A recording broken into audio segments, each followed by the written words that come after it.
there are certainly types of states that are available to you that are much bigger than you might suspect at any given moment. And the interesting thing about Big Mind is it's one of a series of states that human beings are said to have, in a sense, ever-present access to. And Big Mind, in a sense, is sort of the most important, let's put it that way. It's ever-present consciousness, it's Godhead, it's Tao, it's the abyss, it's the unqualifiable suchness of this in every moment. And as we were saying the last time we were together, one of the interesting things about it is it's really sort of the only thing you've ever really deeply known. All the other phenomena have changed. We were saying, you can remember that you were around last week. You were doing something last week, right? Yes. Everybody, yeah, I remember last week. What? You don't know. All you know is that I am was there. And that fundamental ever-present I amness is that fundamental condition upon which everything arises, including your own finite self.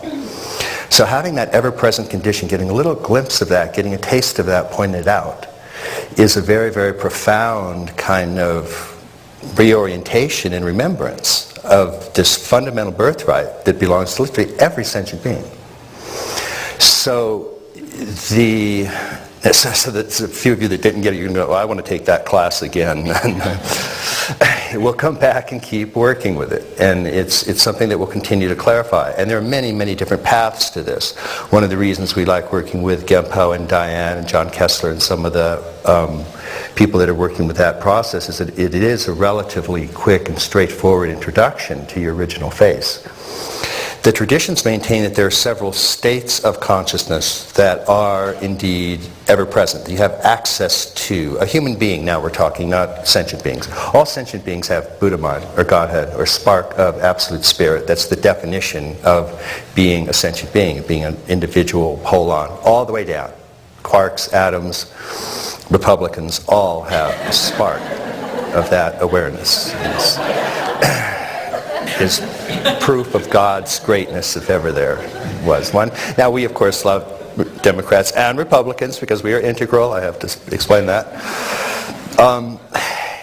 What we want to talk about, though, a little bit is the difference between states and stages. States of consciousness and stages of consciousness. And we're going to find in particular there are at least two different kinds of stages. The first kind of stages are found throughout all of the meditative traditions. You can find them in St. Teresa of Avila when she talks about the 7 interior castles and then defines these 7 stages of experience that she has. You can find them in the contemplative texts the world over. There's another kind of stage that is really a discovery of the modern West. You find it literally no place in any tradition except starting about 100 to 200 years ago, a certain kind of research that is one of the West's great contribution to psychology. And these are the stages that have indeed been investigated by people like Jane Lovinger and Claire Graves and Abe Maslow and Piaget and so on. We'll come back and talk about those. Those kinds of stages, there are many different aspects to them, but a part of them are intersubjective. And so they don't show up in meditation or contemplation. You can sit on a Zen mat for 20 years, and you will never see a thought that says, this is a moral stage 3 thought, and this is a moral stage 4 thought. Oh, there goes a yellow thought. Oh, there goes a red thought. It's just not going to happen. Those stages have to be discovered by a particular type of inquiry. And it's kind of research. Once they're discovered, you can look at your own mind and go, well, by gosh, I can see that these kinds of things do indeed tend to exist. So it's a real crucial issue for any form of integral psychology and especially integral psychotherapy that we take into account states and both kinds of stages. Because you won't get both kinds of stages in any tradition that's out there. So every tradition out there up to this point is not quite integral. And so that's one of the things we're going to take into account. So I'll come back and circle back or talk a little bit about these in a little bit more detail. But I wanted to set that up a little bit. And I'll talk just a few more minutes about states and these two kinds of stages, and then we'll zero in on some of these particular issues. The general notion of states and stages, you find that model going all the way back as early as Vedanta and Vajrayana. And it's one of the really great, the Vedanta, the simple Vedanta model is one of the really primordial, absolutely best, small, succinct psychological models you can find. And Vajrayana agrees with it. The Vedanta model is very simple. It has 5 levels or stages called the sheaths. It has 3 states, and it has 3 bodies, or 3 energies. And with those simple 3 little variables, you can cover about 90% of what you really need to cover in a lot of these things. So the stages, the 5 stages, the sheaths covering Atman or Brahman are literally like the levels of consciousness, or the stages that we would look at, some of the types of stages we would look at. And it goes from the Annamaya Kosha to the Pranamaya Kosha to the Manomaya Kosha to the Vijnanamaya Kosha to the Anandamaya Kosha. That basically means that from food to emotional sexual energy to early mind to higher mind and then to transpersonal bliss mind. Those are conceived as sheaths around your own self. So that big mind that you were introduced to, one of the reasons that you don't always remember it is that there are these 5 sort of layers over it, and you start paying attention to something that's going on in one of those 5 layers, then all of a sudden you forget ever present. And that's okay. That's sort of how the game gets going. It's kind of fun. So those are the 5 levels or sheaths. And you can use the 7 chakras, they're very similar, instead of the 5, and you get essentially the same thing. And you find those models present as well. Then they add 2 other components, though, to give 3 components altogether, and that's what makes it so interesting. One component is states of consciousness. The 5 sheaths are stages or structures of consciousness. The states of consciousness, and there are anywhere between 3 and 5 of those, are waking, dreaming, deep sleep. They then add 4th, Turiya, the ever-present witness, and there's a 5th, Turiyatita, which means one taste. So these states can have different stages in them. And they were smart enough to see that. They were smart enough to see that if you're in a dream state at night, you can actually have 2 or 3 of these levels operating, 2 or 3 stages operating. So that's a very, very profound insight. And then they add a 3rd component, which is even more profound. And that's that every mind has a body. So every state or stage of consciousness has an energy associated with it, an energetic component. And they call it either prana, or they sometimes call it bodies. They sometimes call it wind. The Tibetans call it wind, lung, R-L-U-N-G.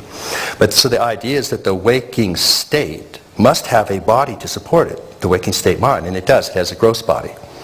And then if you're in a dream state, or in a bardo, or in a meditative state, you're in a subtle state, it has to have a body, and that's the subtle body. It's an actual energy that supports that consciousness. And even in the causal, deep, formless sleep, there's a very, very subtle body. And the Tibetans actually call it gross, subtle, and very subtle. And Vedanta calls it gross, subtle, causal. And that's a causal body. It's a fine, fine, all-pervading energy or feeling. So you can actually have a whole series of feeling energy components going with the cognitive components. This is going to come back to what you're talking about. So it depends on just where you want to feel yourself in relation to the cosmos. So if you feel yourself in this physical body right here and right now, which is a good place to start, we don't want to forget that, then you're in the gross body, which is a nice thing to have on occasion, if it's not running a fever. Then it's that, but you actually feel yourself right there. Now if you move into a subtle body, it starts to get more interesting. Subtle body is something you have in the dream state, for example. In the dream state, a lot of very interesting things are happening. You can fly, you can move around. It's a very plastic, expandable condition. And in the bardo realm, if you are making that trip, the traditions that believe in that believe that this is the car you're driving in that journey. So the subtle body is what takes you from gross body to gross body in terms of reincarnation. And then, so you can feel the subtle body expand. And this is where we kind of live our energy. If you're feeling relaxed now, you can feel your subtle body kind of expand, include. We get very loving and very open, which is very, very nice. And then if somebody, like criticizes the integral model or something, and then, but I'm bigger than that.